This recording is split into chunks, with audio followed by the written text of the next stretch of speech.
The meeting of the Dudley-Charlton Regional School Committee is now in session. It is Wednesday, September 13th. It is 7 p.m. We're at the Shepherd Hill Regional High School Library. Let's all stand for the Pledge of Allegiance. I pledge allegiance to the flag of the United States of America and to the republic for which it stands, one nation, under God, indivisible, with liberty and justice for all. I'll entertain a motion to approve the minutes of our regular meeting on Wednesday, August 16th. So moved. Second. Okay. We're out of sync. Yeah.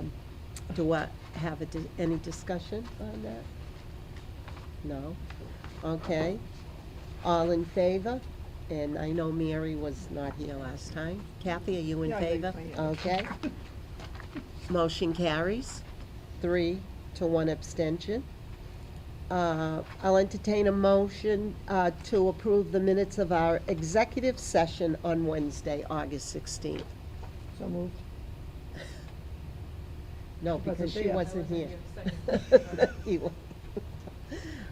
Discussion, any discussion? I do have a correction, Okay. and language correction, so I don't know if we need to table that until Does it executive affect session anything tonight. Doesn't, yeah, doesn't affect it. Does it affect the content or just like grammatical stuff? It's a language change, which I don't think Well, changes we'll it table. dramatically. We can do an executive session. Yeah, Yeah, we'll table that'd it be for executive session. Okay.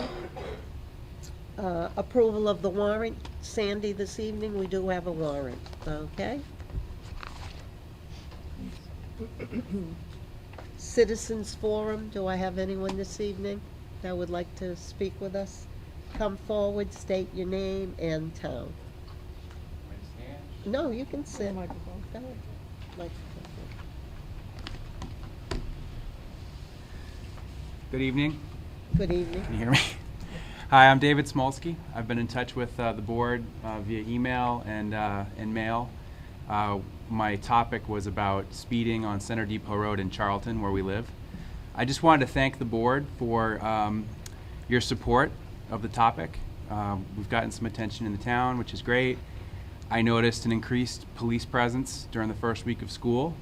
Started around 7:30 in the morning, and also saw the police present in the afternoon some days during the first week. So I feel like the school board's support enabled that to happen.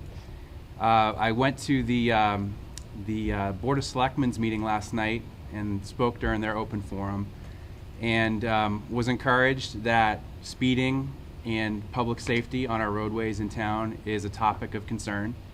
There was talk about establishing some kind of a civilian traffic committee. I don't know what it entails yet, but I'm encouraged that the dialogue is happening. And in closing, I just wanted to say thank you to the board here. I feel like you're part of the solution, and the visibility that you're helping to create is very helpful. Thank you for positive feedback. Thank you You're so very welcome. much. Thank you. Thank you.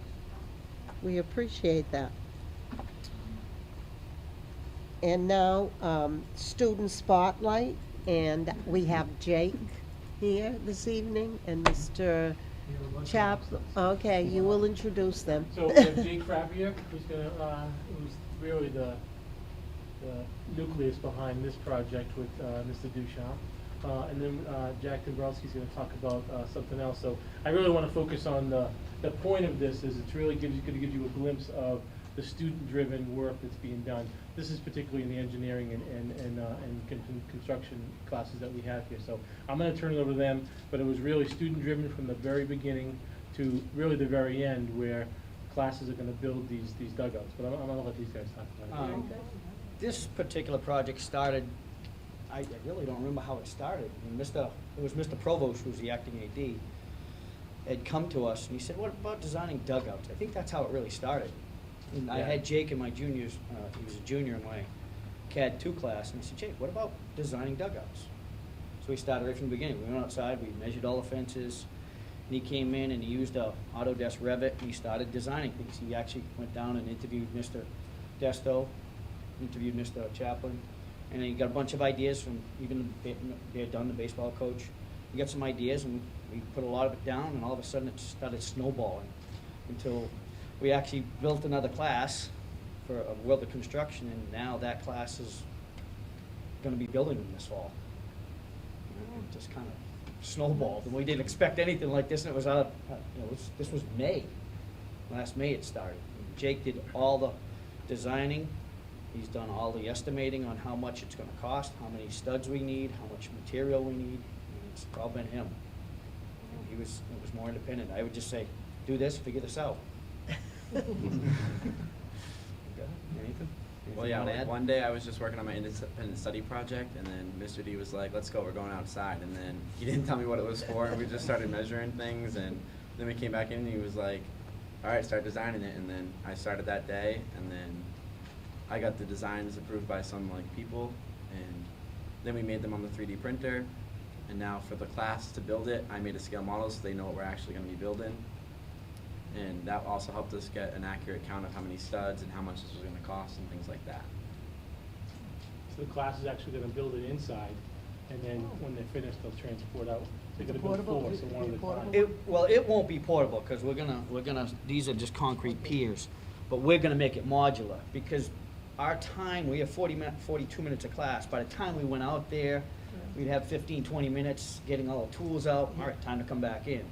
Where if we build it in 8-foot sections inside the shop, put it on one of the trucks and back, drive it out there, put it on posts, and it'll be, I think if we get everything done inside, it'll be erected in 2 or 3 days. It's a nice design. You did a good job. Thank you. It's nice, good job. Oh, there was a lot of research. I mean, he Yeah, researched a you lot did a good online, job. different dugouts, different shapes. Me and my son, this summer, going to different baseball games. We looked at different styles and came to this basic style. So where will it go? Is there a dugout out there now that's like, There is nothing out there. There is nothing. There is nothing out there. There's just a fence, Right. and we designed these around the fence. Right, So, so we're the not gonna have fences to are get still new gonna be there. fences. Right. And there will be 4 of them. We'll have 2 on the baseball field, Oh, 2 on the really? softball Oh, field. wow. And that saved us a lot of money by Yes. designing. Yeah. Wow. Nice job. Yeah, Nice they job. did an Thank you. incredible job, and we're looking to get some storage in there as well, so Yeah, that'll make be it some worthwhile. add-ons, so, yeah. While you're doing it. And Very then, nice. Jack is gonna kind of talk a little bit about, hopefully some of you guys can look at. Yeah, go Sorry- ahead, so sorry to Jack. interrupt. Jake, I want you to stay here for just a second. Jake, when did you come to Dudley Middle School? 8th grade? Yeah, 8th grade. And I've known Jake very, very well since 8th grade, and I want to tell you that to see what you have become and who you are, I haven't been really any prouder of anybody in my educational career, which spans 25 years. We're very proud of you. I hope you continue to finish this senior year incredibly strongly. I just hope that maybe before you sit down, you can show the committee some of the renderings you made. Yeah, sure. Because it's really impressive. In fact, I thought about getting a frame for it to put in my office. Mr. Desto, if you ever have time Oh, to wow, ask that's Jake all about his nice. first day in the Nice. class, Nice. ask him about that day. I'll do that off camera. Yeah, that's not a camera Do you thing. live in Dudley? Yes, I do. And Jake's also quite a musician, but we won't get into just making this into a show about him, but. Jake show. Yeah. What's gonna be your building today? And these are the 3D printed ones. These are off the 3D printed. Oh, okay. Yeah, so like, My it's like goodness. 6 inch. I'm gonna make all my kids Christmas presents on that. Real cheap. Just some 3D print. Letters that we're gonna have a season edition. And Mr. Ducharme, even though you're a very humble man, and Jake did do most of the work, it does take a special thought process to allow him to do that, so we thank you too. Jake, where do you want to go to school? I'm still torn, but my top choices right now are Roger Williams University and University of Hartford. We Oh, couldn't, Worcester Polytechnic. No, I want to get my master's degree in Yeah, architecture, we so plan on it's making plaques really hard to with find the, schools because there's only 49 schools in America that are accredited by the He's actually NAAB, which is the designed National these, we're gonna Architectural do it the Accreditation same Board. thing. So the So I only two have you want- 49 to choose from. I'm done with it. I know. What's gonna be ambitious and that's what. My top two are Roger Williams You and can. University of Hartford. My kids have already I'm done also it. applying My for kids have Master already done it. Honors, Mass We'd College like of to see Arts, that. which I actually toured today, and Keene State. That's one of the. Well, I wouldn't one want of to the be a part of projects any in my club that CAD won't 2 have you, class. so Design, good luck whatever with you all choose that. it. Sign You're in welcome. addition to the building. It doesn't mean you don't have to come to school on time tomorrow. Yeah, so Roger Williams would welcome you right now. So Jack is going to talk about another student-driven project around creating a virtual tour for our website of the school for 8th graders or 7th graders or whoever. Yeah, so I have the tour on these iPads, if you want to take a look, but I also have it up here too. So with my freshman class, I was really trying to shape Look at that, how it's right to there.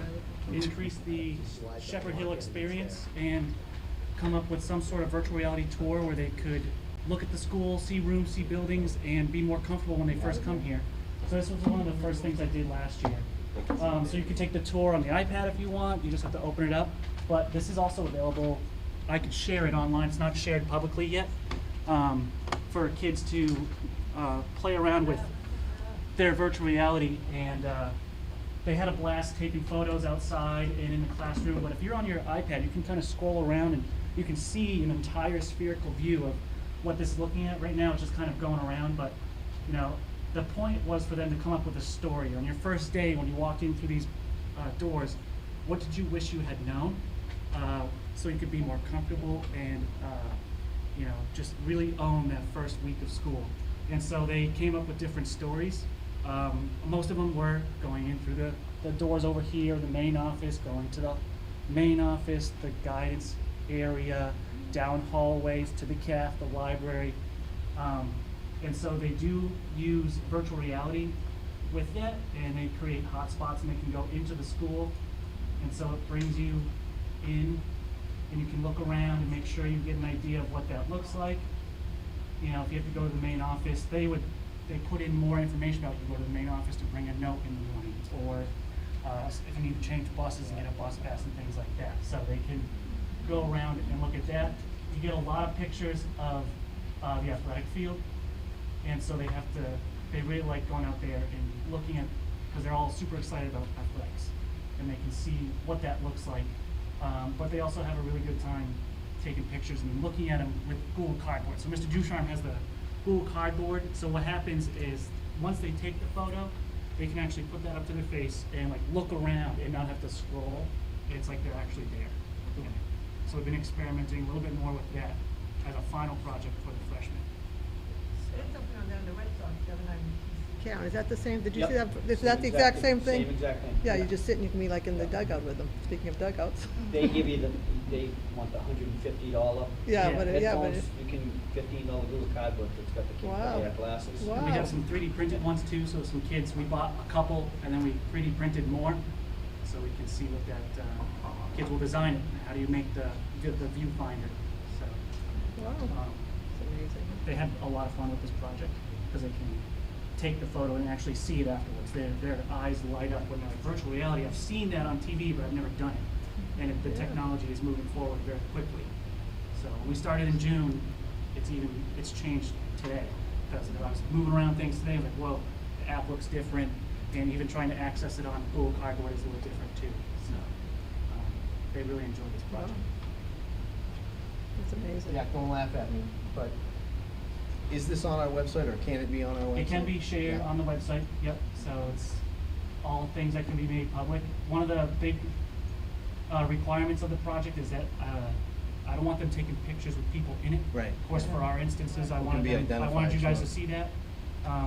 So it's hard during the school day to go down the hallway or, you know, in the gym when they're running around, they're doing their speed laps, because Mr. Lindstrom's making the kids run as fast as possible. They're going around. And there's all these kids, and you'll get like half legs, Yeah, yeah. or just their neck. So that's why it's hard to take pictures during lunch, you know, so they can see everything. A lot of kids had to explain, you know, what side lunches were, because they're really worried about food. They want to know where to go. Very important to So them, they yes. explain that in their story. They add a hotspot. They can record their voice over it or put a text message in. So. That's building amazing. looks really nice, boy, doesn't it nice? You know, the cafeteria looks awesome in I that know, picture it's right beautiful. Must have just been through there. So. there. Yeah. So, we gotta get that on the website, absolutely, that's really cool, thank you. Yeah, it is nice. That's really nice. Thanks a lot, Jack. Thank you. And your iPad. Go back to my room. Great stuff.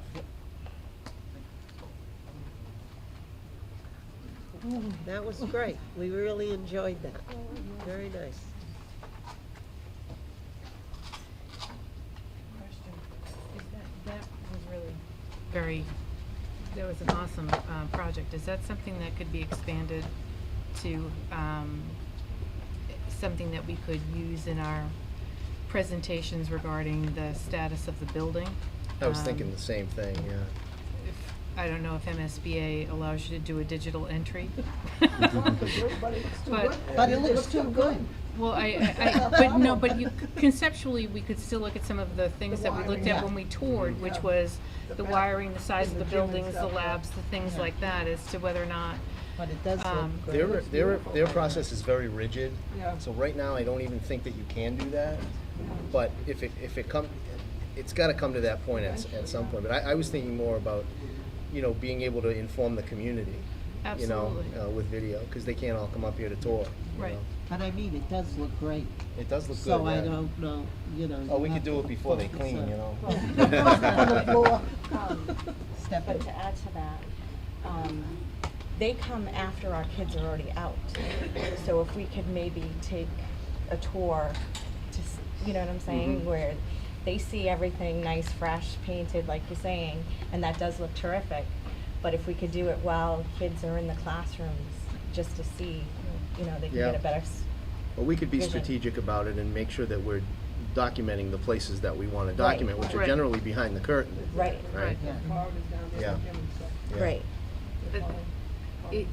Is it possible to do something like that for our other schools as well? Is there a possibility of doing some type of senior project or expanded project that we could do it for each of our buildings? Yeah, I was thinking that it could be a student-driven project, absolutely. Transportation, we can work that out, I'm sure. It's great work. Anybody else? And then we'll put it on the YouTube channel. Absolutely. Okay, communications, Mr. Desto? I do have a couple tonight, Mrs. O'Coin, that I received within the past couple of weeks, and I'm going to read them because I think that they are very powerful for different reasons. But the first one, Mr. Smolsky came up to thank the committee, and it's too infrequent that you hear that, and I want you to hear this. So this is, it was addressed to me, but then it says, "Dear members of the school committee." So this is, the intent is that you hear this.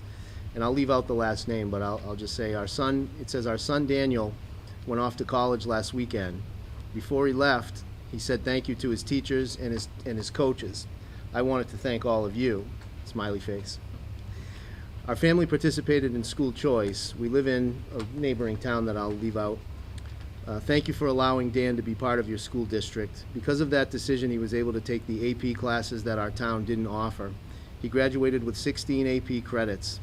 The math science teachers were so great teaching him, he was able to earn an academic scholarship to Rensselaer. He also made their cross-country track team, thanks to the efforts of the Shepherd Hill coaches.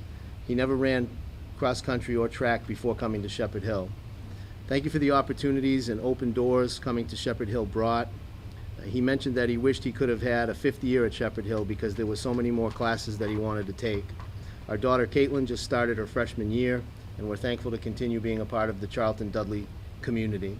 Signed by the parents. That was very nice. Very nice. And I remember that young man when he came in, and he's a special kid. I mean, he's a wonderful, wonderful kid. But it goes to show, I want to make the statement more, not so much about school choice as I do about just the opportunities that exist here, and how when they're taken advantage of properly can lead to such great things. My next one is addressed to Dr. Chaplin, but it's from the Massachusetts Envirothon. It says, "As a new school year begins, I'm writing to offer belated congratulations to the Shepherd Hill Regional High School Envirothon team for their hard work and success at the 2017 Mass Envirothon. In addition to placing 4th in the current issue competition, they were one of 12 teams across the entire state, completing the requirements for the Mass Envirothon Community Research and Community Action Awards for their work in 2017. And I just want to name the participants of the team from last year. They were students Zachary Abate, Eric DeLeon, Ray Hensel, Isabella Johnson, Sarah Kalinsky, Jacob Leo, Lindsay Youngberg, Emily Novak, Billy Porter, and Jordan Van Minos, and the team was coached by teachers Justin Savaggio and Ray Sullivan. So again, they were one of only 12 teams in the entire state to earn enough, we'll call them credits for lack of a better word, to be recognized with a Community Research Award and a Community Action Award. So essentially they show that they've made a solution to a real problem, and then they've done their community service to try to teach the community about it. It's pretty cool stuff. And this team just continues to thrive this year under the leadership of Mr. Savaggio. So I wanted to point that out as well. Good to hear. That's great. Do any members have communication this evening? I had some communication through social media for parents regarding recess at the middle school, which I did bring the issue to Mr. Desta's attention, but Dudley did a pilot program last year for recess at middle school, which was very positive, and it became a permanent part of their schedule. And Charlton parents were questioning why, if it was a successful pilot at Dudley Middle School, it did not transfer over to Charlton Middle School. Good question. I actually do, in talking to Mr. Starshevsky, Mr. Sturgis, who was there last year with Dudley Middle, and Mr. Packard, there are like seriously legitimate reasons for why. So first of all, this was but kind of / still is a pilot program to see.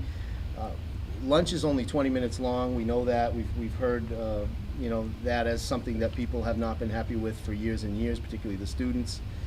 Although at the middle school level, 20 minutes generally seems to be enough time. So we have, as everybody knows, we have time on learning requirements through the DESE. The long and the short of it is that as secondary schools, we have to have 990 annual hours on learning. We have currently about 1,015 if we don't do 2-hour delays, you know, recess and those things. So the additional 5 minutes after lunch at Dudley Middle School is a great thing for kids. Nobody's going to argue with that. It puts us down to about 1,000 hours, so 5 2-hour delays, and we're in violation. The biggest problem is not that, though. The biggest problem is that at Dudley Middle School, geographically, the kids can go right from the cafeteria, and where those books are is where the recess is, because they're right out onto the patio, and there's an area there they can run around.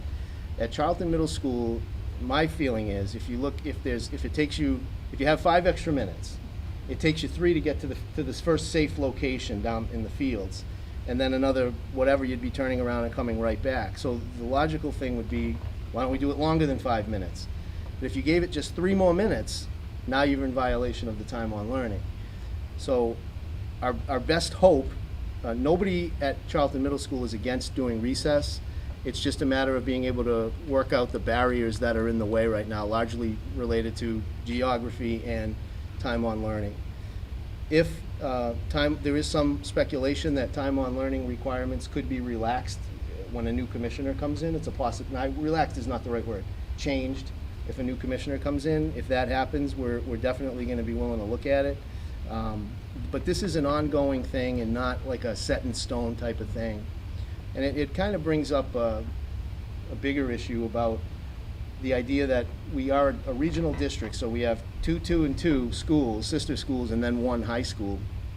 And so I hear a lot, you know, at Mason Road School they do such and such, and why not at Charlton, and vice versa. And you know, what we try to do is make sure that when kids are coming out of a school, they've had the same basic opportunities, the same curriculum, the same resources, and the same chances to be successful. There are going to be subtle differences between schools. That's never going to change. And I think because of whether it's geography or whatever it might be, there's always going to be those little differences in our schools. And if you really looked deep enough, you'll find that you like some at some schools and you like other things at other schools, but they each have their real strengths, you know. And so it's something that we're still looking at. My kid is in 5th grade there now, and believe me, recess is the only subject I got an A in. So you know, nobody has to convince me. I know it's good for kids, and we're still looking at it, but it looks like it's been an insurmountable thing as of right now at Charlton Middle. But if those 2 things fall into place, really the time on learning being the big one, we might be able to make it happen. Well, recess is a good thing, but not too long. I think, you know, short and then back in. Is middle school 5 to 8 is considered secondary? I know Yeah, 7 to 12 is, I mean, we you can't had get to- out of it that way, that it's not secondary? I don't think so. We had to make a choice back when the middle Okay. schools were made, and it's considered a secondary school because you're under one roof. That's worth looking at, Yeah. though.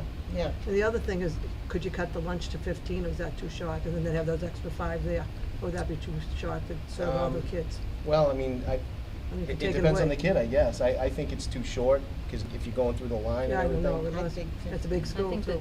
the general feedback that I hear is Even that it's 20 already minutes. too short. So you're gonna take away from the 20.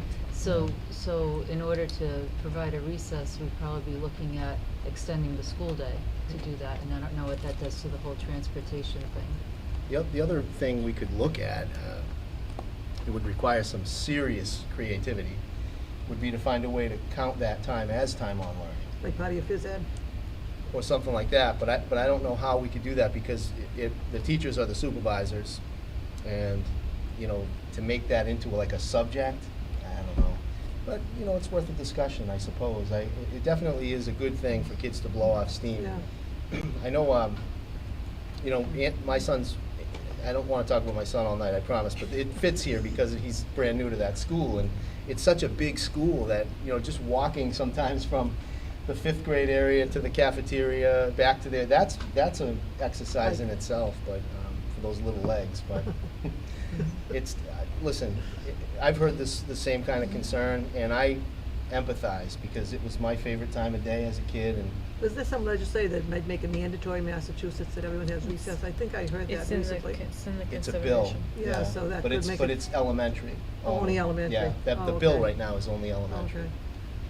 But still, I mean, there's a lot of different things we can look at. It's been tough to overcome, though. There's a lot of pros and cons, though, about recess for the middle school and high school. Well, high school, yeah. I think there's more pros than cons if you can make it work Yeah. with the schedule and the geography of your playground, your building, but, so I guess that's all I can say. Well, look into it. We are, Watch out. you know, we absolutely are, and this is coming to our attention again here at the beginning of the year with a new principal at Dudley Middle. It's caused more discussions, and so it's always a good thing to keep talking about things and keep them on the front burner. I appreciate hearing the reasoning behind Yeah. it, because I think it helps parents to understand why sometimes things happen and they Yeah. don't happen. It's not desire, it's sometimes There's a barriers reason. that can't be overcome. And I had good practice, because when I was at one of the Meet the Teacher nights, somebody asked me about it, and I was able to say, well, I actually have an answer to this Good. tonight, which I wouldn't have had 3 days ago. But it's a legitimate thing, no doubt about it. Okay, any other members for communications? No? Do you have something? I had brought this to the attention of the committee, and I know just in informal session about the professional development opportunity for regional school committee members and administration to attend. And Stephanie was not here for Do you want me to give her for this it, but copy, no, the yellow? she can have that. I definitely would want to attend. It's 3 half-day sessions, but I'm interested in attending. And if anyone else is, then they can. Right, let it's Mr. Desto. Right, it's no cost to attend, but it's a very thorough conversation on all aspects of regional schools, budget, finance, fiscal management, operation, policy, implications with town budgets and all of that. But I think with our upcoming year, I think it would be a good conference to attend. We're pretty much covering everything here. Absolutely everything. I mean, it's not leaving much to chance. September 19th, October 4th, and December 13th, 8:30 to noon. It's only half a day. I know, and then we can, if we can't make the 3, well, we could do 1 or 2. It looks like they break them down into 3 separate sessions, 3 There's separate 3 agendas. separate, so there's no cost to attend, so if somebody signed up and maybe you were interested in day 2 or day 3, or I think just register and go for the days that you can. But they do provide a manual that we can then share as a resource as well.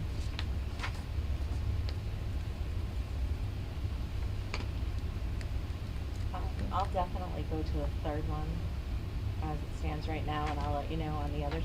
'Cause that third one seems to be what we're. Yeah, that's a lot. Right. Yeah. So just let us know. September 19th is the first one, so, but like I said, it's free, so.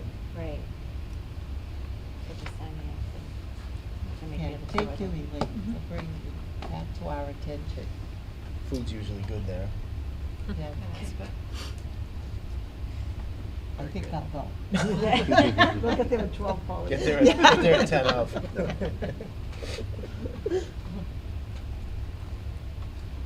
Okay, that brings us to superintendent's report, Mr. Desto.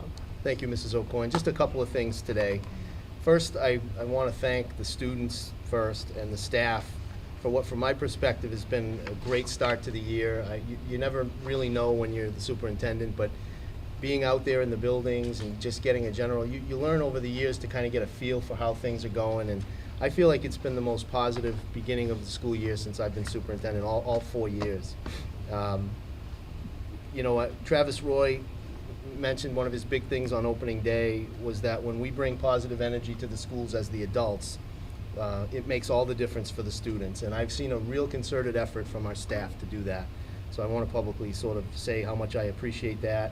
I've seen a lot of people thinking outside the box, a lot of promising new staff, and I really appreciate that. If I you, just add, as a resident of Dudley-Charlton Road, there's no traffic at 7:30. They must all get here on time. It's unbelievable. So far, it's been Compared better. to Mr. Chaplin over, Dr. Chaplin. There's no traffic on Dudley-Charlton Road at 7:30. They're all here on time. It's unbelievable. Usually- if it- Party policy. It must be, because usually the line's back to like my house. Right. And there's no, yeah, I know it's early, but hey, you gotta start On the somewhere. other side of that, Mrs. Cabala, I come in around anywhere between 7 and 7:10 after I put my kid on the bus. And there's been traffic at 7:05 yeah. and 7:10. Well, that's so what you want. Not much, but a little bit. No, it's amazing, I'd the rather have difference. that. But if you haven't had a chance to check out our opening week's hashtag DC Great Start, and if you are on Twitter or you know someone who is, I think it's a real kind of video scrapbook of some of the really positive things that have happened at the start of the year, and so now our job is to just sustain that. Also want to mention that the Dudley-Charlton Regional School District YouTube channel, the one that's been much spoken of over the past 3-4 months, is up and running. It has been for a little while now. The link is on the website, although you don't really need that. You just go to YouTube and then search Dudley-Charlton Regional School District. Right now, we only have our last 3 school committee meetings on, maybe 2 or 3 school committee meetings on there. But very soon, it's going to have other events and other things there as well, and can serve as a really great tool for us to get our message out there this year. A couple more things real quick. First is want to just remind everybody, I hope that you've received your invitation to the First Honors Dinner, one of the great events we have every year where some of our really hardworking kids are rewarded and our staff serves the meal to them. That's the 21st at 6:30, September 21st at 6:30. And finally, more for the public than the school committee, the Dudley and Charlton PTOs are sponsoring the Dudley-Charlton Magic versus the Harlem Wizards on Sunday, September 24th, 5 to 7 o'clock. This is a joint effort between our 2 PTOs, so we would love to have all the support we possibly can. It's a great, we've done this a few times, it's a really nice event for kids. The kids get really fired up, it's interactive. Tickets are $12 in advance, and they can be found either at the Harlem Wizards site or at either of our PTO sites. So on our main page, if you go to Community, Dudley and Charlton PTO are on there, and you can get the link to the tickets right there. But they're $15 if you get them the night of the event. 12 in advance and 15 at the door. And I will not be playing this year. I played the last several times, but it's a young man's game, and I'll be coaching this time. So we're going to be running a 1-3-1 full court press on the Harlem Wizards with a bunch of teachers in the starting lineup. It's going to be great. That is all, Mrs. That O'Coin. concludes the superintendent's report. Brings us to new business, district strategic plan update, Mr. Desto. Thank you very much, Mrs. O'Coin. And if I may, I'm going to ask Mrs. Allen to join me up here, and we're going to just give you a very brief presentation on the plan for the plan, I guess, is what we're doing. So, Mr. Desto, if I could just say that it's very hard to hear 'Cause it's a the thing. lower sound. Mr. Chaplin, is it possible to get the air shut off? Appreciate it. Okay, so thank you. Sorry to change the alignment again, but this is going to be, again, very brief, just to give you an idea of what Mrs. Allen and I, we're really all the leaders in the group. The 17 of us met for 2 days at Nichols College this summer, as you know. This was a big part of what we had planned. So for September of, for this month and next month, really are going to be the big push to, I don't want to say create a completely new strategic plan, because I feel like we've had it as a living document, and I'm going to show you how living it's been in just a minute. But we want to review what's left from the plan, review what we have accomplished, see what still fits, what doesn't, and then where we want to go from here. So we also, by the way, just wanted to point out that we want to try this year, where the graduates walk through the elementary school. I think that's a really cool idea, and we're thinking about that for this year as well. But the point here is the kindergarten to graduate. So in our original plan, thank you, Mr. Chaplin, that was, as you know, covered 14 to 17, and we updated it a couple of times. We had 52 complete total objectives, and we only had 11 at the end that were still completely unaccomplished. Some of them we had, maybe made attempts at, but that's a pretty good rate, and that's because we stuck to it, and I think we let it drive the decisions that we made. So among the ones that were left undone that we'll look at as being possibly a part of, continuing to be a part of our plan, are the resource officer in Charlton, the addiction crisis task force, which was initiated, but then really I didn't get it enough traction, publicity about our volunteer activities, incorporation of advisories and peer mediation for all students in grade 5 to 8. That's one of the ones where it was like very slightly partially implemented, but not completely. We did not establish a vertical alignment committee because we found a different way to be more effective. Extended before and after school academic learning programs. Class sizes, Lorinda and I decided to put in here, even though we've made some real efforts toward that. I put it in here because it's got to be ongoing. We definitely have smaller class sizes, 1 to 3, than we did before our last plan, but they're not where we wanted them to be exactly. So we've got to keep fighting for that. ELL liaisons, and that was because the mandate from DESE hasn't come down like we expected it to yet. And finally, revenue options about purchasing technology, as this committee knows, because you made the decision to lease equipment, and we've got a nice infusion of technology into our schools this year, but we have to keep it on the front burner. And then network data infrastructure is definitely going to be a primary objective in any plan that we have going forward. And at this point, I will turn it over to Lorinda. I will say, though, it was my idea to put 17 to 22 instead of 20. Ambitious, we can go 3 years if you want, but I thought 5 might be good this time. So when we got together as an administrative team this summer, we were thinking about strategic plan and where do we go next and how do we change things. And just looking at how some other schools had done things, some schools that were cutting edge and some schools in some bigger cities and towns, cities and states outside of Massachusetts. And one of the things that schools are starting to do is to look at what they call a profile of a graduate and look at their strategic plan from what do we want our students to be when they leave our district and what do we need to put in place as action steps in order to accomplish that. So there were 3 main areas that we focused on: academic, personal, and interpersonal. And in each one of those categories, there were some competency areas or some skill sets that we looked at. And what we did is we put that all up on the website. We sent it out through Twitter and through email and notification systems on teacher blogs, however we could get it out there. We had several of our district administrators who were kind enough to go to open houses with Chromebooks set up so parents could do it there. And as of today, we have had 269 total responses. That was around 3 o'clock. I know Dean had a whole slew of them set up over at Charlton Middle School tonight, so I'll be interested to see when we're done, when we go back on, how those have been updated. But 77% of our responses were parents, 18% were teachers and staff, and then 4.5% were our community members. So one of the things we looked at were academic competencies. So we looked at, I'm going to actually start from the bottom and go up, some subject-specific So we wanted students to be able to have mastery of content. Again, that's something that we have talked administratively as far as there are a lot of state mandates, and we're actually driven by the state and by the Common Core to have certain standards for our academics. Critical thinking and problem solving, creativity and innovation, media literacy, financial literacy, civic literacy, health literacy, environmental literacy, information communications and technological literacy, and then we had a write-in category of other. And what the parents came up with as far as their preferences for the top 3 skills or competencies they thought students should have leaving the district were pretty much right on target with when the administrators took the survey.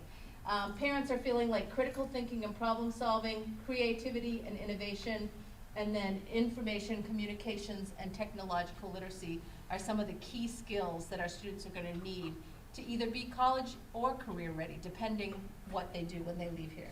Mrs. Allen, sorry to interrupt you, just No, want to add please that do. the survey is still open until like the 22nd, Until is the it? 22nd. So it's not, these are not final numbers, but this is where we're at as of tonight. Then we looked at an area of personal competencies. What skills did we want students to have to be able to, again, go out into the real world and to be able to function as wonderful citizens representing the education that they've learned here? So flexibility and adaptability, initiative and self-direction, productivity and accountability, leadership, personal responsibility, resilience, being goal-directed, conscientious, knowing what it means to be a good citizenship, to be a good citizen, and then to have an academic mindset. And you can kind of see personal responsibility definitely was one of the key items that parents and our community were looking at for competencies. And again, these are some of the soft skills that employers are looking for, that you say, well, how do you fit them into a curriculum? And that's going to be part of what some of our next strategic planning action steps are, is, well, how do you teach a child to be personally responsible? How do we give them initiative and self-direction? What programs do we need to put in place? What supports do we give them? And again, you can see the ones that were in the lead. And then finally, interpersonal competencies, those skills of connecting with other people. Again, starting at the bottom, communication, collaboration, a global awareness of the world around them, social and cross-cultural skills, being able to know how to interact with people about other cultures or other abilities, teamwork, leadership, a quality of empathy, conflict resolution, that should say entrepreneurship, and then again, a category of write-in of other. And communication, conflict resolution, and teamwork were again the top 3 from parents, which any of us being in the real world as adults, again, we know that those things are crucial to being successful. Thank you. So as of right now, as you know from getting an invitation, which we have scheduled meetings on Thursday the 28th and then Thursday, October 4th. First one's here and the second one is at Charlton. We've invited 50 people-ish. A little over 50. A little over 50 people who represent, I think it says it here, administration, school committee, teachers, IAs from the district, college representatives, town officials, business reps, and parents. We did a few double dips, okay? So we got a couple of people who work at a college and our parents in the community or something like that. But these are the areas that are represented among the attendees. It is our expectation, although these things don't always go as you plan, that we'll have our first 2 meetings with the large group, and then we will break down into 3 smaller working groups that will do the nitty-gritty in smaller, more maneuverable groups between October 5th and whenever we target as a completion date. So we can move a little more rapidly after that. That's pretty much it. Again, very important to note that none of this is finalized information. This is just where we're headed right now, what we're thinking. We're still taking input, and we're still really looking forward to the 28th when we hear what people are thinking out there. That's, as I look at these terms here today, and as I looked at them in the summer, I thought to myself how things have changed even in just 3 years. And the terms are all different, and what colleges and careers are looking for are slightly different, and we really gotta stay current and keep on staying flexible and maneuverable. So that's it. Certainly we'll answer any questions that we can answer, and go from there. Mr. Dester? Yes. Is the strategic plan centered strictly around the profile of the graduate? Well, that's something that would be up for debate. Right now, what we're looking at is that, we're looking at what is it that we want our graduates to be able to do, and how does that start when they're 4, and what does it look like at each grade level? But certainly, I'm, like I said, it almost never goes exactly as you plan, and so we've got that many smart people in one room because with diverse, diverse looks at things, because we want to hear different types of things. So we're not married to anything that we showed you tonight 100%, and we'll just have to wait and see how it goes and what good ideas are brought up. Any questions? All right, well, Thank thank you you. very much. I appreciate the opportunity.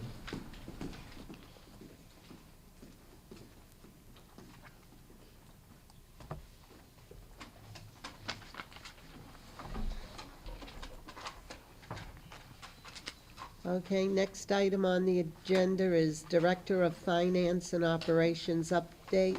Mr. Matthews? Thank you very much. I do have a couple of issues for the committee this evening.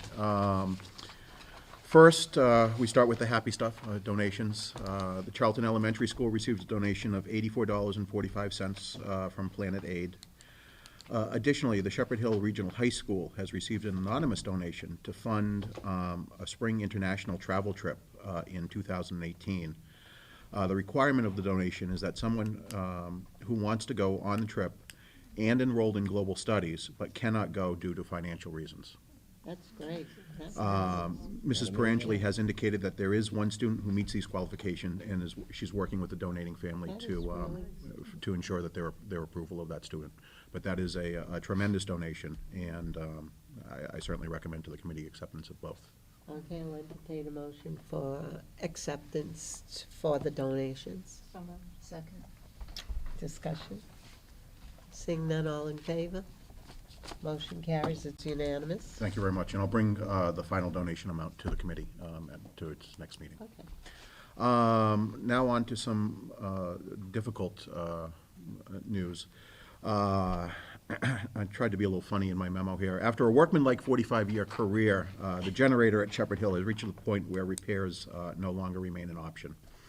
As a result, we are facing a sizable cost for equipment that needs immediate replacement. Maintenance staff is in the process of soliciting a quote so that we kind of have an idea of which way we need to go in terms of bidding. We do have that now. The equipment cost alone is going to be around $42,000 plus installation. Mm-hmm. So it's clear based on those numbers that we will need to go out to a formal sealed bid process on this.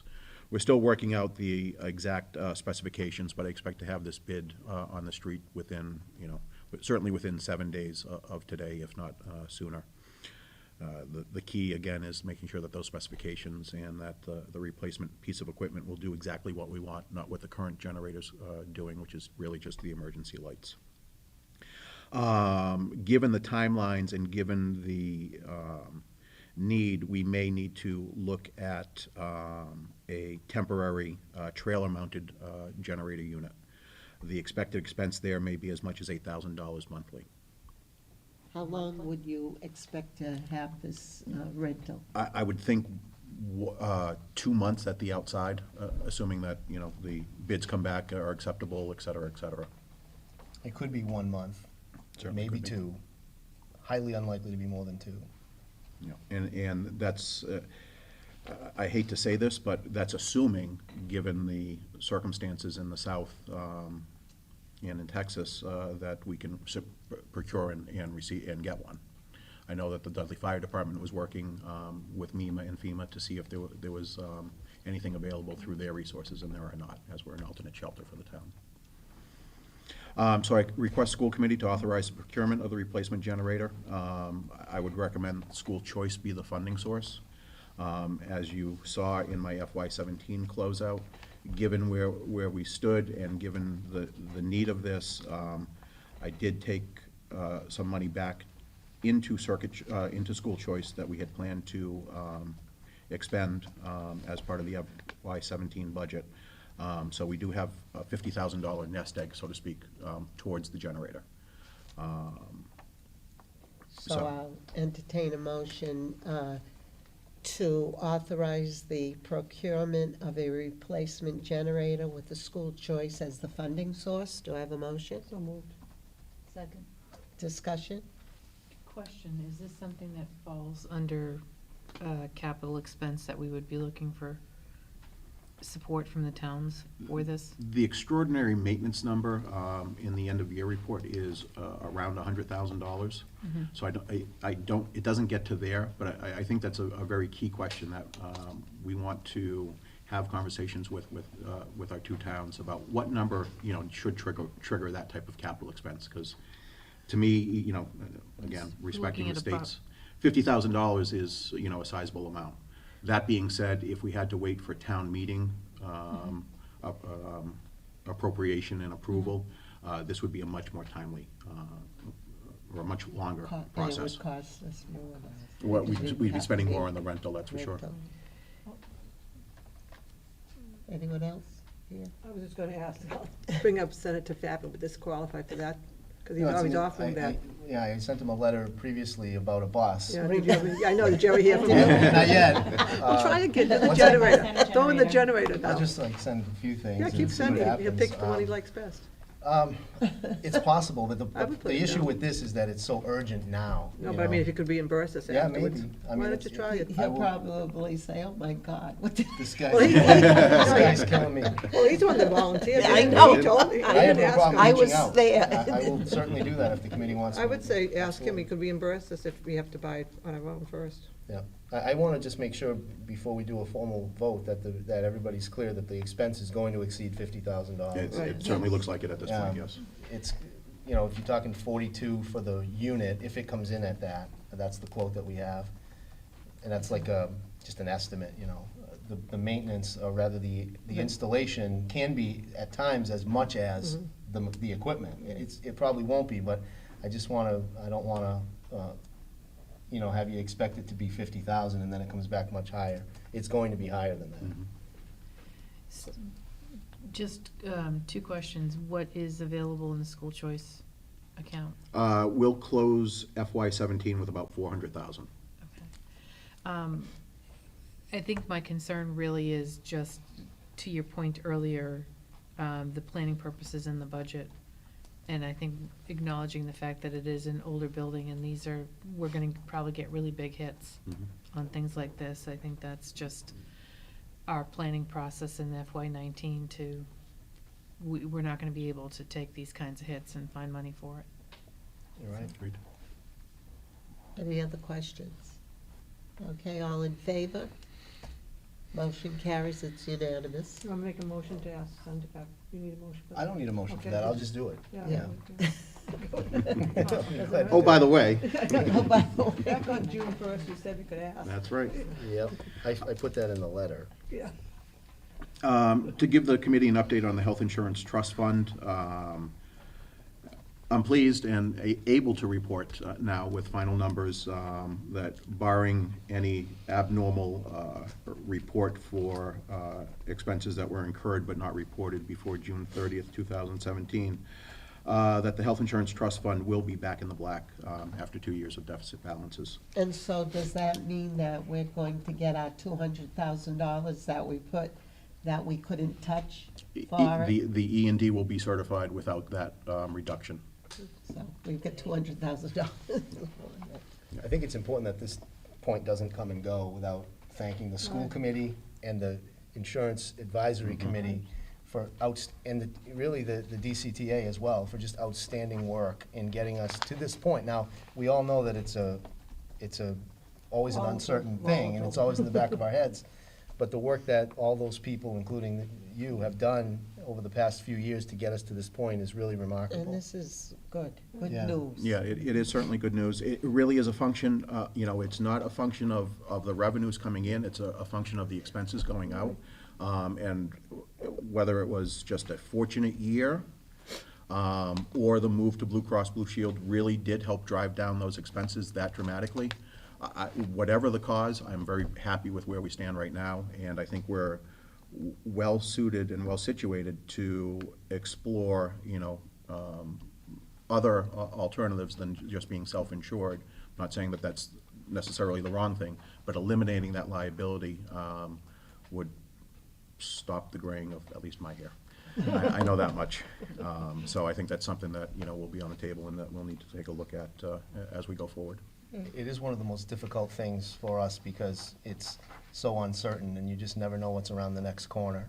We don't have full control over it, and when we don't have full control over it, that frustrates me, and I think it frustrates you too, so. And the last piece, I included a cost center report for the FY17 general fund operations.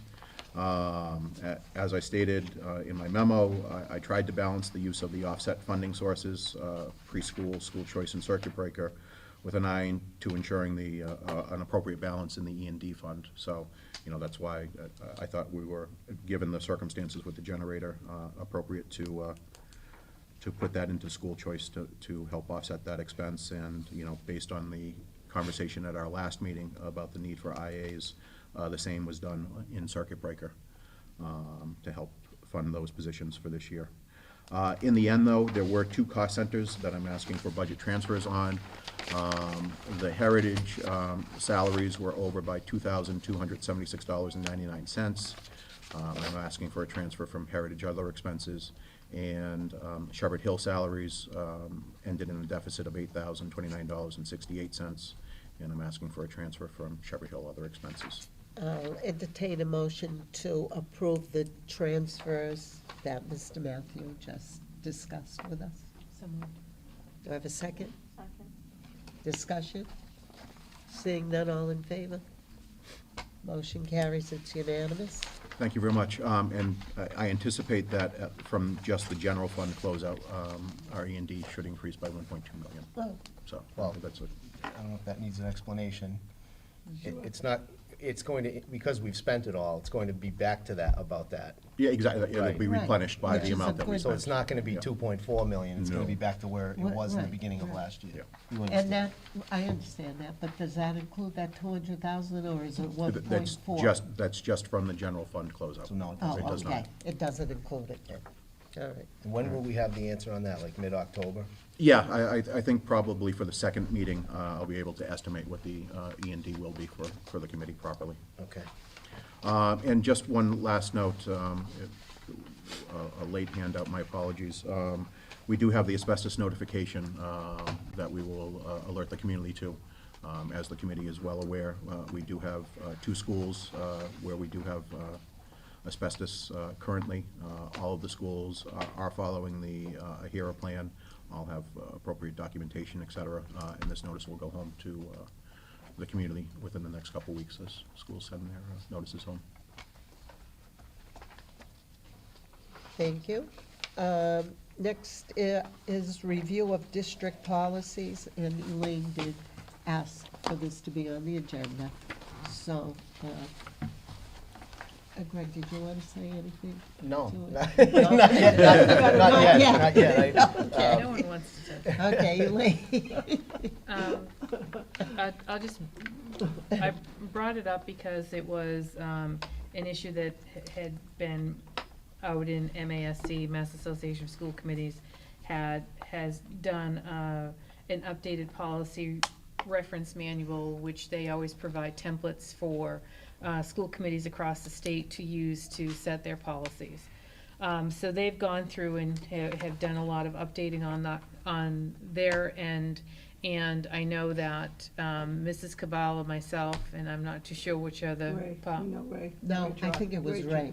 Was Ray, and this was under Mr. Gilrain's superintendency. It's been quite a while That was since we've about looked 5 at. years ago. It was in 2012 that we sat down and went through it, and it Does had it not been done for quite a long point in time at that point in time. So we did do a very thorough review of it, not looking to put too much more request of people's volunteer time to go through this again. I think it bears looking at trying to set up some kind of schedule that perhaps we look at trying to do this project over the course of time, and maybe look at doing 1 or 2 sections every couple of months and slowly work at doing this. So if we wanted to I would suggest maybe set up a policy subcommittee that could be, 1, 2, or 3 merry men, to just go through this. I think it's to our advantage to make sure that we're up to date. And we could do it slowly because we've got a lot of things on our plate right Right. now with the Right. override that we're gonna be really concentrating on, so what do you think? Well, I like the idea of being incremental about it, for sure, because we, going into this year's strategic plan and override are my two big things, and, but, if we chip away at it, I think that makes sense. Right. I think we could just kind of, Set up. if you want, I'm happy to kind of take a look at how many sections we have, and then maybe say if we were to do a section, every 6 to 8 weeks, it might take us a year to get through it, but we could get through it slowly and really just kind of focus on it. Some of the sections are very small, won't take us Yeah, long at all. I sure. know there were some that, might have 3 or 4 policies in it. I don't think it's So hard. maybe you could set up the schedule and. Take a look at Yeah, it. be glad to. Does the committee want to form a subcommittee, or do you want to do a schedule first and do that later, or whatever? No, I'll be honest, you wanna be honest? Yeah. So it's I brought it Elaine up. and, we'll ask Ray if he doesn't, Either Ray or who would Joe. like to be on it. You really It's only need- I mean, Elaine. Ray can't do it, It's- you only need 2 people, We really. I think Catherine and I could do it. I think what we did the last time, just to refresh, and I know Mrs. Antasi and Mrs. Reed were not on it, is we sat down, we read through them to see whether or not Yeah. they were in sync or not in sync. A lot of them just were very easily, Yeah. just stated that they were Right. updated, and then the ones that we needed to But if look the- at. yeah, But if the third one wants to, Right. I'll ask Ray first, seeing he was on it. But if someone else is interested, it's going to be slowly, so, well, Right. they're welcome to do it. We can always look to see, MASC as a resource, for what's out there. Okay. We tried to keep it very simple, if I remember correctly. Mhm. So it's Elaine and Kathy, so, Got it. okay. FY 2019 budget, Mr. Desto. Thank you, Mrs. O'Coin. So I thought it wise, in advance of our joint meeting, which is this coming Tuesday, the 19th, right here, 6 PM, to at least just bring up some discussion and kind of give a preview of what I think we can anticipate for that night, and then, kind of open the door for the committee to throw out some questions or have some discussion in advance of that. First thing I'll say, some pretty good news is that I was informed by the town administrator yesterday that Charlton has decided to postpone their study of deregionalization. So that's good news for the time being. We can focus on the work at hand. As I said, the joint meeting is scheduled for next week, and what is going to be the focal point of that meeting is going to be Mark Abrams' report, which, as I said in my package, will explain a variety of things. But in the end, it's really just to say specifically how districts and towns are funded and why towns end up in the position that they're in. And while we all have a good general feel for why that is, some of the analysis that he's done is going to be very helpful to all of us. I've seen some of it. I sent you out a report about a week ago that has, it's not the final report, so he's made some changes from that point, and it's still not finalized. But basically, to me, the most important piece is going to be that using trends from the state, he's going to lay out 3 to 5 year projections of our Chapter 70 funding and likely assessments to our towns. In other words, what our towns are going to have to pay for minimum level contribution over the course of the next 3 years, even if we don't ask for a dime more. And some of those numbers are going to be eye-popping. So he's going to let us know the position our towns are going to be in as well, what position they'll be, what ability they'll have to pay because of the revenue that they're likely to gain over the next 3 years as well. So those two pieces of information kind of gel nicely into, to give us a more advanced notice of what we should be looking at than we've had in the past. What we are going to learn that is not new is that without additional revenue, both our towns and our district will have to downsize significantly. And so we really do need to work together toward this. With that in mind, I'm asking tonight for the committee's authorization to pay $1,500 to Mr. Abrams. This This study was commissioned by the town of Charlton, the Board of Selectmen. And they've paid him a significant number of dollars to do an analysis. And we got together to look at his report. I don't know what, that was the last week of the summer, maybe? The first week of school? 31st? 31st. And based on that meeting, further analysis was done. And that's the part that I think it's fair and equitable if we show good faith and pay for, because that's the part that's gonna really be helpful to us.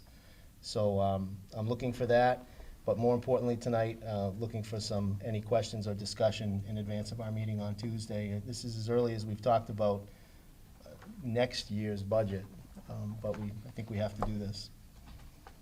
I was listening to the selectmen's meeting, and they would like that televised. Can we get that done? I had already thought of that, Okay, yes. I good. haven't told Mr. Earl, but I have already planned that we would be able to do that. Because they asked that.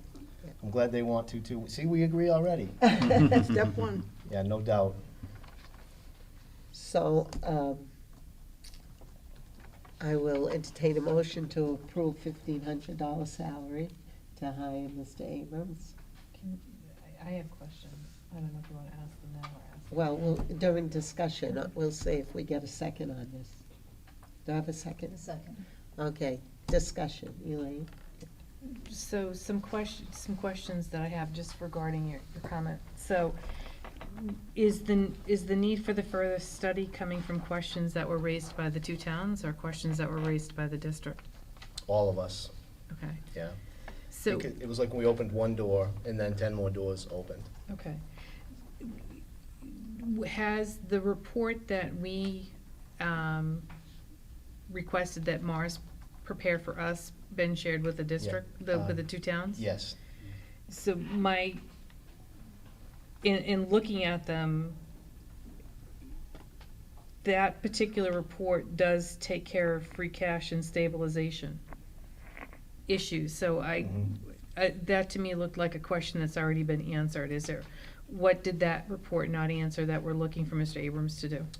The biggest thing has been projecting things out over the course of 3 to 5 years and what are likely to look for, because I think that's maybe the most important information for us going into this.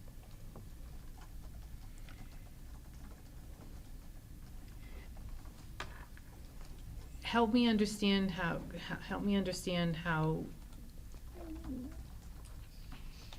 the projection piece, I guess my issue is that we authored a study that was only $1,000, which was much more thorough, and some of the questions were answered. To repeat some of that work for the $1,500 just seems to me a duplication of some effort. So if we're looking at projection, how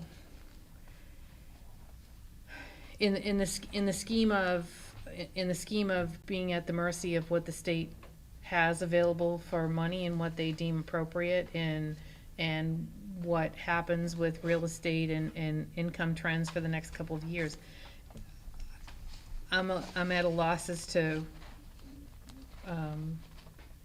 how much this investment is going to provide us with information. Is it more to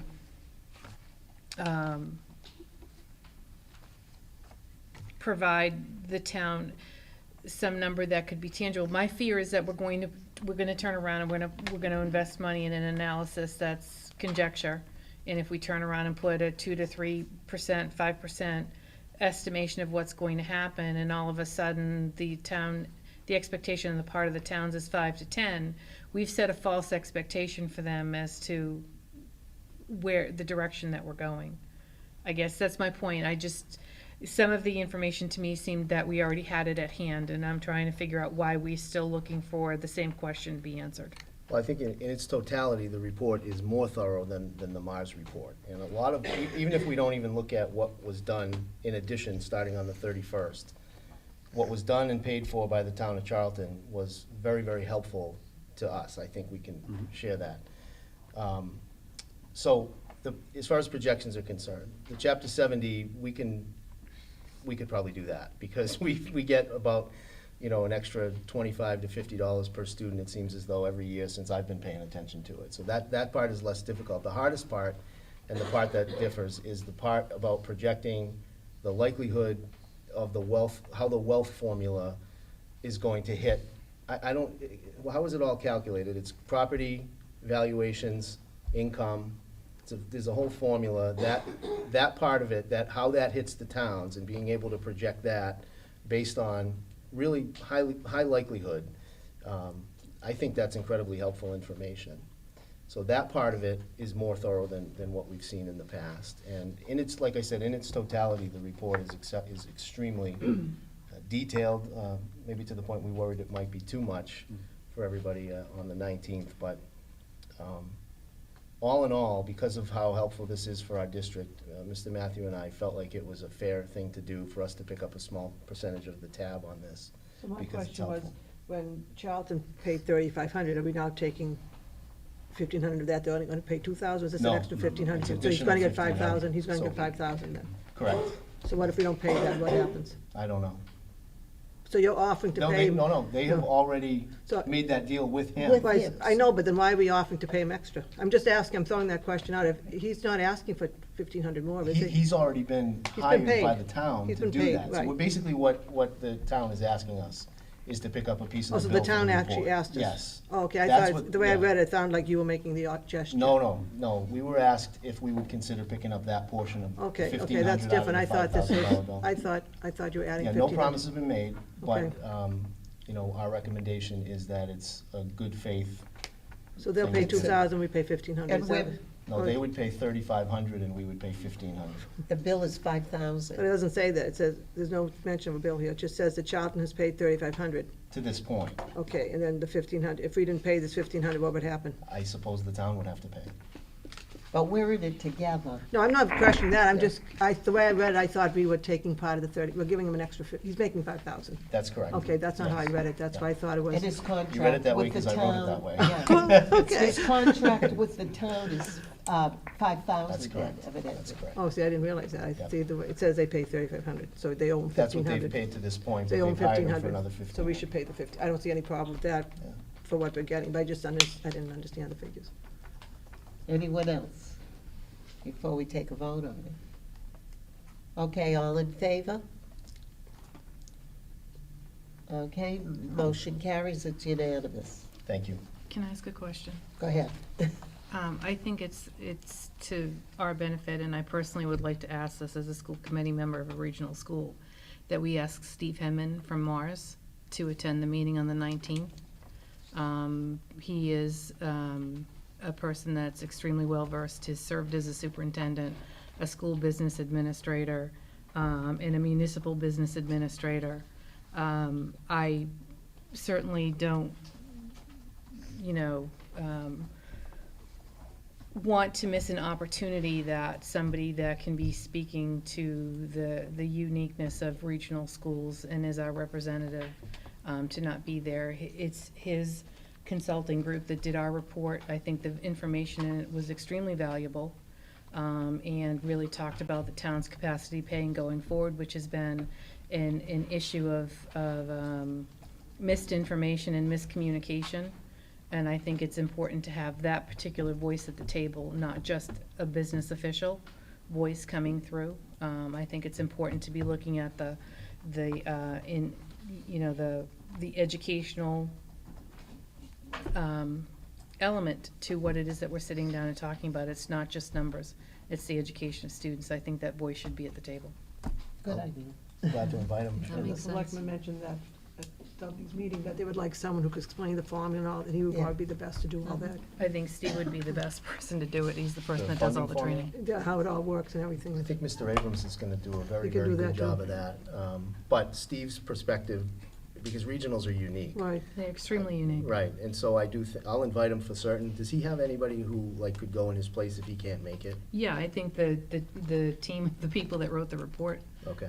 would certainly come if Steve wasn't available. But there's several people on the consulting group from Mars. I'm sure that somebody could attend. Okay. Is Chris Oren coming too? Yes, he's also gonna attend. Stephanie. Where is the 1,500 that we're gonna give to the town of Charlton, coming from? That's a good question, Mr. Matthew. It would be school committee expenses.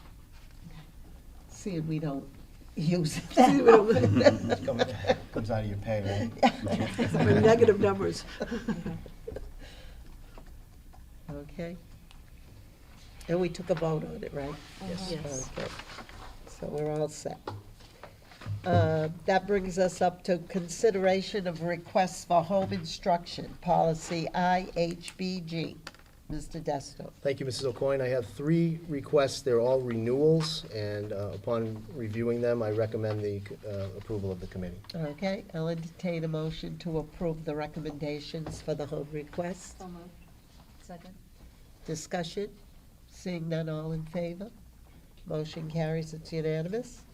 Consideration of requests for non-resident enrollment, policy JF. Mr. Desto. Thank you. Here again, I have 3 requests, all of which fall into the same category. All 3 families, 1 in Charlton, 2 in Dudley, are in the process of building homes that are anticipated should be completed by the end of September. So I have told the parents to start the kids in school with the understanding, after reviewing the paperwork, with the understanding that it wouldn't be official until the committee says it was. But I thought it was the right thing to do for the kids to let them start on time. Yeah. It should be 4, I think, right? Here, Because we got did next you one add tonight. one this evening? Oh, okay, and we added one this evening. So I will entertain a motion to approve the non-resident enrollment request. So moved. Second. Okay, discussion? Seeing none, all in favor? Motion carries, it's unanimous. That brings us up to consideration of request for overnight travel, policy IJOA. Mr. Desto? Thank you, Mrs. O'Coin, and I have 3 requests from the Shepherd Hill Music Department. I guess I'll take them one at a time. The first request is from the Shepherd Hill Show Choir to travel to Oliver Ames High School in northeastern Mass. That is November 10th and 11th. Remember, the 10th, this year, the 11th is on a Saturday, so the 10th is a no-school day. The cost to students is $105 per student. There'll be 95 students and 10 chaperones, and the names of the chaperones are TBA at this point. Right. But I recommend your approval. This is a show that they've gone to for several years now. So Okay. moved. Do I have a second? Discussion? Seeing none, all in favor? Motion carries, it's unanimous. Thank you. The second request is for the Shepherd Hill Band to travel on the same weekend to East Rutherford, New Jersey, and there could only be one reason to go to East Rutherford, New Jersey, and that is to perform at Giants Stadium. And this is the one that they go to every year and that they won the national title a couple years back. So, again, there'll be no days of school missed, 46 students, 8 chaperones, and I do recommend your approval. So moved. Second. Discussion?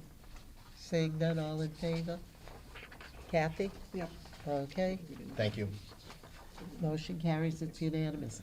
Now, aren't we supposed to vote for the paying of these chaperones? Yes, and we can do that as well. It's just that I don't have the specific names. Oh, Is that, okay. so? No, it doesn't matter about Okay. the names. All right, so. But you don't have to do it yet. You've got a third one first Right. overnight, and Yeah. then we'll do it. All right, so the last request I have tonight is from the Shepherd Hill Show Choir as well, and this is for their trip to Fairfield, Ohio. This is March 15th through 18th to compete in the Fairfield Crystal Classic Show. This is all the heavyweights from the nation are at this show, and it's got a tremendous value to our kids. It is, this does require 2 days of missed school, Thursday and Friday, March 15th and 16th, 110 students traveling, and 10 chaperones, names to be determined later. So moved. Second. Discussion, Elaine. Question, just, and the timing is that going to impact any students as far as MCAS or park testing in March? I don't believe it will impact anybody at the high school level. It will not. Bill's shaking his head back there. The middle school starts testing like the week after that, but the high school is a little later. Any other discussion? Seeing none, all in favor? Motion carries, it's unanimous. Thank you. We probably can take all the chaperones together and vote for. I would think so. And if you want, I can provide you with the names as soon as they're available. It's up to the committee if you want me to do that. Do you want to wait to do that, or do you want to do it this evening? I'd wait, because it's not for a long time. Okay. Well, the November one, we have a couple of meetings coming up if Yeah. you wanna I'd wait. wait, I'd rather see the names when. Okay. Okay. It's the funding that Right. we're voting Right. for. And the ability to go. And the ability to go. Okay, so we'll wait on that. Next meeting dates, school committee, Wednesday, September 27th, and that will be at the Charlton Middle School, 7 PM. Wednesday, October 11th, and that will be here at Shepherd Hill at 7 PM. Budget and Finance Subcommittee, Thursday, September 21st, District Office at 9 AM.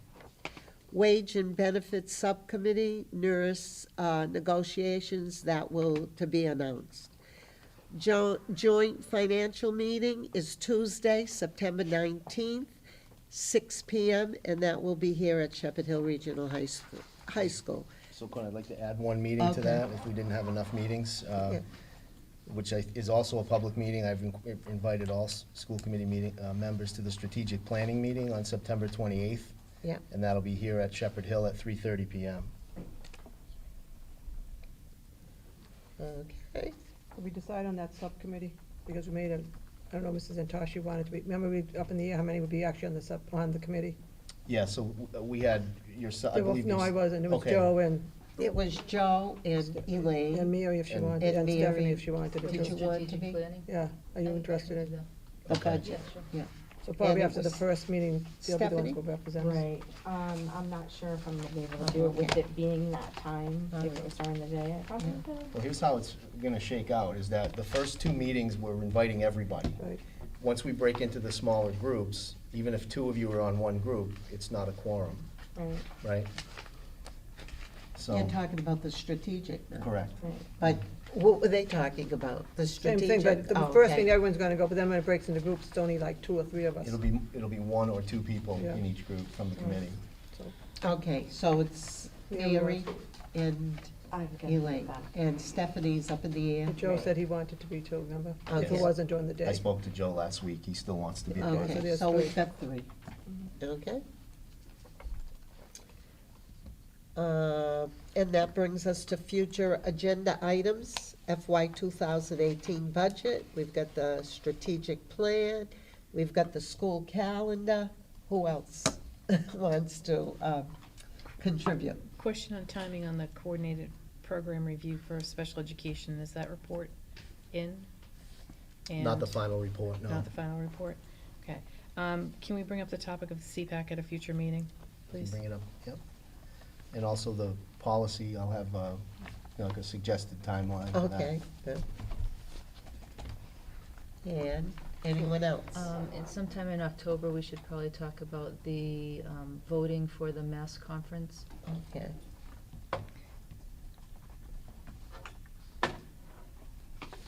Didn't you get elected delegate? Yes, but you have to tell me how you want me to Oh, vote. sorry. Anyone Or I else? might run rampant. Do what you want. We'll never always know. told We'll you never can do know. what you We'll want never when you know. want. I have a text from Ray. Any, that's it, okay. So, at this time, we're going to enter into executive session to discuss strategy with respect to litigation or collective bargaining if an open session may have detrimental effect on the bargaining position of the public body, only to reconvene to take votes if needed and adjournment. Okay, I'll take a roll call now. Kathy? Yes. Mia? Yes. Yeah. Okay, Bill, now we're in executive session. and we won't-